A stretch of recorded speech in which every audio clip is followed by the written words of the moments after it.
अगस्त 1973 की सुबह प्रधानमंत्री इंदिरा गांधी लाल किले के सामने पहुंची। उनके पास क्रेन के जरिए एक टाइम कैप्सूल लाया गया और एक 32 फीट गहरे गड्ढे में दबा दिया गया। इंदिरा का कहना था इसमें आजादी के बाद देश की 25 साल की उपलब्धियां लिखी हैं। वहीं विरोधियों ने कहा इसमें सिर्फ नेहरू और इंदिरा परिवार का महिमा मंडन है। हजारों सालों के लिए दफनाया गया ये टाइम कैप्सूल महज 4 साल बाद ही खोद कर बाहर निकलवा दिया गया। इसे बाहर निकालने का आदेश दिया था भारत के चौथे प्रधानमंत्री मोरारजी देसाई ने। मैं भारत के पीएम सीरीज के चौथे एपिसोड में मोरारजी देसाई के बारे में जानेंगे और उनके किस्से 2 बार मात खाने के बाद आखिरकार वो प्रधानमंत्री की कुर्सी तक कैसे पहुंचे। दोस्तों, मैं हूं अंजू सिंह। अंजू फैक्ट चैनल में आप सभी का स्वागत है। वीडियो शुरू करने से पहले एक छोटा सा रिक्वेस्ट है। मैं एक छोटा सा प्रयास कर रही हूं आप सभी तक देश के इतिहास से जुड़ी कुछ सुने अनसुने किस्से आप सभी तक पहुंचाने की। अगर मेरा ये प्रयास आपको अच्छा लगे तो प्लीज वीडियो को लाइक, सब्सक्राइब और शेयर अवश्य करें और कमेंट में आप हमें जरूर बताएं आपको हमारा ये छोटा सा प्रयास कैसा लगे। तो आइए वीडियो में आगे जानते हैं मोरारजी देसाई के बारे में। करीब 2 साल के आपातकाल के बाद पीएम इंदिरा गांधी ने 1977 में आम चुनाव कराए। इंदिरा को सत्ता से हटाने के लिए जल्दबाजी में एक हुए विपक्षी नेताओं वाले जनता पार्टी गठबंधन को कुल 345 सीटें मिली थी। देश में पहली बार गैर कांग्रेसी सरकार बनने जा रही थी। उस समय रिपोर्टिंग करने वाले वरिष्ठ पत्रकार अखिल राज बताते हैं कि ये एक सामूहिक जीत थी। हर पार्टी का नेता प्रधानमंत्री बनना चाहता था। हालात एक अनार 100 बीमार जैसी हो गई थी। पीएम पद के लिए मुख्य रूप से मोरारजी देसाई, बाबू जगजीवन राम, चौधरी चरण सिंह और चंद्रशेखर ने दावा किया था। मोरारजी देसाई तीसरी बार पीएम बनने का ख्वाब देख रहे थे। उन्होंने नेहरू और शास्त्री के निधन के बाद भी दावा किया था, लेकिन हर बार कांग्रेस सिंडिकेट के हाथों उनकी हार हुई थी। जनता पार्टी में भले ही सिंडिकेट नहीं था, लेकिन वहां से टूटकर आए नेता जरूर थे। कालीन भारतीय जनसंघ गुट को जनता गठबंधन में 345 में 102 सांसद मिले थे, लेकिन उसने प्रधानमंत्री पद के लिए दावा नहीं किया। राष्ट्रीय स्वसेवक संघ ने वेट एंड वॉच की रणनीति अपनाई। कांग्रेस फॉर डेमोक्रेसी ने केवल 28 सीट जीती थी। जगजीवन राम को भारतीय जनसंघ के 102 सांसदों के साथ सोशलिस्ट ब्लॉक के 35 सांसदों का भी समर्थन प्राप्त था। जगजीवन राम का कहना था उन्हें पूरे प्रदेश में हरिजनों और दलितों का समर्थन प्राप्त है। जब उन्होंने इंदिरा सरकार से इस्तीफा देकर कांग्रेस छोड़ी तो कांग्रेस हारी थी। यही कारण है कि उन्हें मौका दिया जाना चाहिए। जगजीवन राम ने अटल बिहारी वाजपेयी से भी वादा किया यदि वो उन्हें समर्थन देंगे तो वो उन्हें उप प्रधानमंत्री बना देंगे। सभी नेता पीएम बनने के लिए अपना अपना जुगाड़ लगा रहे थे। चौधरी चरण सिंह ने आचार्य जेबी कृपलानी को बुलाया। उस समय जयप्रकाश नारायण जेबी कृपलानी मार्गदर्शक और निर्णायक की भूमिका में थे। सरकार और पीएम बनाने का सारा काम 4 गांधीवादी सर्वोदय नेता के.एस. राधाकृष्णन, नारायण भाई देसाई, सिद्धराज टड्डा और गोविंद राव देशपांडे कर रहे थे। चरण सिंह ने कहा जनता गठबंधन की राजनीति पूरी तरह से उनके दिमाग की उपज है। उत्तर भारत में जनता पार्टी को क्लीन स्वीप उनकी वजह से मिला है, इसलिए पीएम उन्हें होना चाहिए। राजनीतिक विश्लेषक लेखक रवि शारदा प्रसाद बताते हैं मेरे मामा के.एस. राधाकृष्णन गांधी शांति प्रस्थान के प्रमुख थे। वे दशकों तक जयप्रकाश नारायण के सबसे करीबी सलाहकार रहे थे। उन्होंने अपने सर्वोदय साथी नारायण भाई देसाई, सिद्धराज टड्डा और गोविंद राव देशपांडे के साथ मिलकर सोचा जगजीवन राम या चरण सिंह में से कोई प्रधानमंत्री के रूप में देश के लिए विनाशकारी हो सकता है। ऐसा इसलिए क्योंकि चरण सिंह और जगजीवन राम एक दूसरे से नफरत करते थे। यदि दोनों में से किसी एक को पीएम बनाया जाता, दूसरा उसे सत्ता से हटाने के लिए खूब षड्यंत्र रचता। यही कारण था कि आचार्य जेबी कृपलानी और जेपी ने इनके नामों पर सोचना बंद कर दिया। इस कारण जेपी और सर्वोदय टीम ने मोरारजी देसाई के नाम पर विचार करना शुरू कर दिया। जेपी के वे दशकों से व्यक्तित्व को लेकर टकराव चल रहा था। मोरारजी जेपी से 6 साल बड़े थे। मोरारजी का जन्म 18 1996 में और जेपी और चरण सिंह का जन्म 1902 में हुआ था। जगजीवन राम का जन्म 1908 में हुआ था। मोरारजी खुद को जवाहरलाल नेहरू का असली उत्तराधिकारी मानते थे। हालांकि फरवरी 1974 के बाद से मोरारजी और जेपी ने इंदिरा गांधी को हराने के लिए अपनी अपनी करवाहट को किनारे रख दिया था। राजनीतिक विश्लेषक और लेखक रवि शारदा प्रसाद बताते हैं कि सर्वोदय गांधीवादी चौकड़ी ने यह भी तय किया था कि नानाजी देशमुख को उप प्रधानमंत्री बनाया जाना चाहिए। यह नानाजी ही थे जिन्होंने समाजवादियों को कांग्रेस ओ बीएलडी लोकदल जनसंघ और कई आजाद गुटों को जनता गठबंधन बनाने के लिए एकजुट किया था। Nanaji Birla institute of technology and science Pilani से स्नातक होने के साथ साथ उनका आधुनिक तकनीकी दृष्टिकोण भी था। वे ये सोचते थे कि मिलनसार और एकजुट करने को वाले नानाजी घमंडी, अहंकारी, कठोर मोरारजी देसाई की कमियों को दूर करने में सहायक सिद्ध होंगे। जगजीवन राम का भरोसा था कि उन्हें 345 में से कम 165 सांसदों का समर्थन प्राप्त है। जगजीवन राम ने कहा कि पीएम पद के लिए खुला चुनाव होना चाहिए, जिसके बाद ज्यादा सांसद होंगे वही पीएम बनेगा।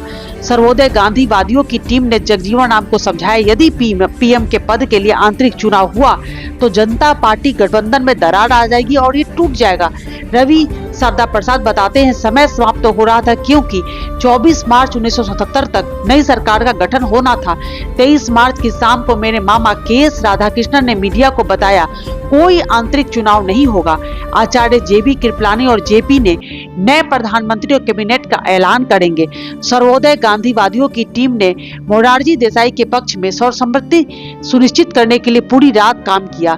शांति भूषण जो इंदिरा गांधी के खिलाफ अपनी चुनाव याचिका में राजनारायण के वकील थे, क्या कांग्रेस के कोषाध्यक्ष भी थे, उन्होंने भी जगजीवन राम का कड़ा विरोध किया।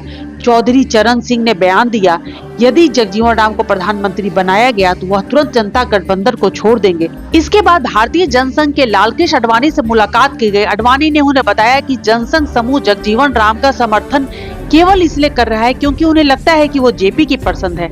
चारों ने जनसंघ गुट को 3 वरिष्ठ कैबिनेट पदों की पेशकश की। आरएसएस के नानाजी देशमुख को प्रधानमंत्री बनाने की बात कही गई।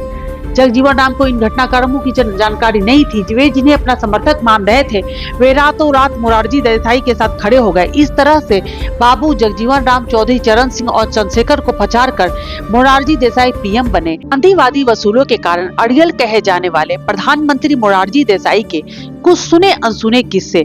मोरारजी देसाई एक अड़ियल पीएम थे। उन्हें लेकर रॉ के ऑफिसर हमेशा सतर्क रहते थे। बी.एन. रमन अपनी किताब काउ बॉयज ऑफ रॉ में लिखते हैं मोरारजी देसाई यूके और फ्रांस की यात्रा पर आए थे। लंदन में उन्होंने रॉ के स्टेशन चीफ से उनके काम के बारे में पूछा। रॉ ऑफिसर ने एक रिटर्न डिटेल नोट बनाया ताकि वो यूके में रॉ के काम के बारे में जानकारी जान सके। मोरारजी ने वो नोट अपनी जेब में रख लिया और कहा मैं इसे वापसी के फ्लाइट के दौरान विमान में पढ़ूंगा। तो ऑफिसर ने कहा सर इसे पढ़कर तुरंत वापस कीजिए, इस नोट में बेहद सेंसिटिव जानकारी है, आप ऐसा नहीं कर सकते। मोरारजी ने नाराजगी जताते हुए कहा मैं मुंबई प्रांत का सीएम रह चुका हूँ, दिल्ली में कई सालों तक केंद्रीय मंत्री रहा हूँ, तुमसे ज्यादा अच्छे से जानता हूँ, मुझे सिक्योरिटी के बारे में मत सिखाओ।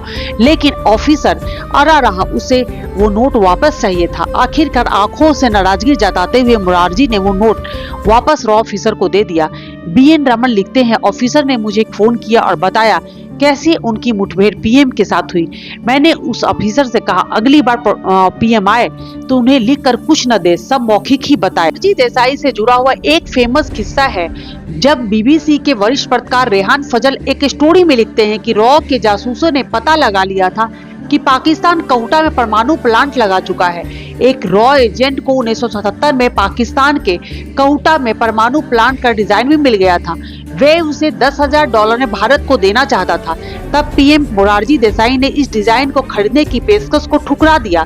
मोरारजी ने पाकिस्तान के राष्ट्रपति जनरल जियाउल हक को बरबोलेपन में फोन करके बता दिया कि हमें आपके परमाणु प्लांट की पूरी जानकारी है। बताया जाता है इसके बाद जियाउल हक ने न सिर्फ उस रॉ एजेंट को पकड़ा बल्कि पाकिस्तान में मौजूद कई रॉ एजेंट्स को अपनी जान गंवानी पड़ी थी। एक उनसे जुड़ा फेमस किस्सा है जब मोरारजी देसाई ने सौमूत्र आंदोलन चलाया था। इसका मतलब था कि वह अपना मूत्र पीते थे। उनका दावा था कि इसे पीने से वे बेहद सेहतमंद थे। जून 1978 में मोरारजी अमेरिका यात्रा पर पीएम के तौर पर गए थे। यात्रा के दौरान अमेरिका के वीकली न्यूज़पेपर 60 मिनट्स के पत्रकार डैन रॉथ रॉथर ने एक इंटरव्यू लिया था। रॉथर ने पूछा था, आप 82 की उम्र में इतना सेहतमंद कैसे रहते हैं? तब मोरारजी ने कहा था कि वे फलों और सब्जियों के रस, ताजा और प्राकृतिक दूध, सादा दही, शहद, कच्चे मेवे, 5 लौंग लेता हूँ। और इसके बाद उन्होंने बताया वे रोज करीब 100 ग्राम अपना ही मूत्र पीते हैं। ये सुनते ही रिपोर्टर ने कहा, यह क्या आप मूत्र पीते हैं? यह सबसे गंदी बात है जो मैंने आज तक नहीं सुनी। मोरारजी ने कोई रिएक्शन नहीं दिया, बल्कि उन्होंने कहा कि खुद का मूत्र पीना एक नेचर थेरेपी है। उन्होंने तर्क दिया था कि यदि आप जानवरों को देखेंगे तो वो भी अपना खुद का मूत्र पीते हैं और सेहतमंद रहते हैं। हिंदू दर्शन में गाय के मूत्र को पवित्र माना गया है। हर अनुष्ठान में इसका प्रयोग किया जाता है। लोगों को इसे अवश्य पीना चाहिए। उन्होंने कहा कि अमेरिका वैज्ञानिक दिल की समस्याओं के लिए मूत्र अर्क तैयार कर रहा है। आप दूसरे का मूत्र पी रहे हैं, अपना नहीं। ये इंटरव्यू छपी तो पूरी दुनिया में इस बात की चर्चा थी। 1978 में मोरारजी देसाई लंदन के फ्रांस यात्रा पर पेरिस पहुंचे। वे भारतीय राजदूत आर.डी. साठे के घर पर ही रुके थे। पूरे कैबिनेट सेक्रेटरी बी.एन. रमन अपनी किताब काउ बॉयज ऑफ रॉ में लिखते हैं कि जब मोरारजी देसाई दिल्ली लौटे तो मैं साठे के घर पर ही था। मेरी अवगत में उनकी नौकर हमें ड्रिंक सर्व कर रहा था। तभी साठे की वाइफ ने नौकर से कहा, तुम ये जो ग्लास उपयोग कर रहे हो ये नए है ना? फिर मिसेस साठे ने मेरी तरफ देखा और कहा, मुझे नहीं पता था कि मोरारजी देसाई अपना मूत्र पीने के लिए कौन सा गिलास यूज कर रहे हैं, इसलिए मैंने सभी पुराने गिलासों को बाहर फेंकवा दिया। उनसे जुड़ी फेमस किस्सा ये भी है। कुलदीप नैयर अपने किताब बिहाइंड द लाइन्स में लिखते हैं कि इंदिरा सरकार हो या मोरारजी सरकार, कुछ बदला नहीं था। इंदिरा सरकार में संजय गांधी मनमानी करते थे, मोरारजी सरकार में उनका बेटा कांति भाई। मैंने मोरारजी भाई से शिकायत की कि उनका बेटा मोटी रकम लेकर सौदे और ठेके निपटा रहा है। ये सब पीएम हाउस में रहकर कर रहा है। कम से कम उसे पीएम हाउस से बाहर निकालिए। मोरारजी ने कहा, मैंने एक बार अपनी बेटी को डांटा था तो उसने खुदकुशी कर ली थी। अब मैं अपने बेटे को खोना नहीं चाहता हूँ। यही कारण है कि मोरारजी अपने बेटे के करप्शन को बर्दाश्त करते रहे। वरिष्ठ पत्रकार कुलदीप नैयर अपने बायोग्राफी बियॉन्ड द लाइन्स में लिखते हैं कि चौधरी चरण सिंह और मोरारजी देसाई के बीच पुरानी दुश्मनी थी। बस इंदिरा को हटाने के लिए एक हो गए थे। सत्ता मिलते ही इनकी दुश्मनी फिर जाग गई थी। जब चौधरी चरण सिंह ने नाराज होकर समर्थन वापस लेने की बात कही तो मैंने मोरारजी से कहा, आप चरण सिंह से बात करके उन्हें मना लीजिए। तब मोरारजी ने कहा, मैं चरण सिंह को चूरन सिंह न बना दूंगा, उसे मैं नहीं मनाऊंगा। इसके बाद चरण सिंह ने समर्थन वापस ले लिया। मोरारजी देसाई ने राष्ट्रपति को 28 जुलाई 1979 को अपना इस्तीफा वापस सौंप दिया। इस तरह से मोरारजी देसाई ने 2 साल 126 दिन के लिए प्रधानमंत्री के रूप में काम किए थे।